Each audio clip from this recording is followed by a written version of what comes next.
My name is Mike Rossi, and I work for Pencil here in Nashville. We are Nashville's oldest education-focused nonprofit. I'm Joel Bright from the DG Pencil Box, and we are so excited to be here today as a hack for the community. Last year, we gave away almost $3 million worth of school supplies to Metro teachers completely for free. And our group is doing amazing work at taking a small little app that's really buggy and problematic for us, helping us rebuild our shopping app so that that experience can become just more streamlined and more efficient for our educators as they're coming to visit us. And really just improve the experience all around.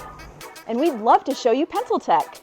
Want a scheduling app that teachers can use to sign up to come shop at the Pencil Box that also integrates with your inventory system? Say less. Oh, you want more? Okay, of course we can build you a shopping app that teachers can search through all of the inventory that you have and can add all of the Macs to their cart. They can also go down those aisles and add things and review their orders so that they can see the total impact. Thank you for all our teachers. Did somebody say emails? Oh yes, we've got confirmation emails, registration emails, cancellation emails, emails on emails.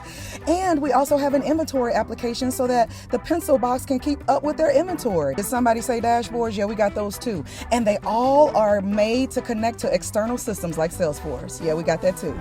And this is our stack. And this is our team. We're Team Pencil! And I know y'all see that open to work banner on several of our teammates' heads over there. Y'all better go and show them some love because we are Team Pencil.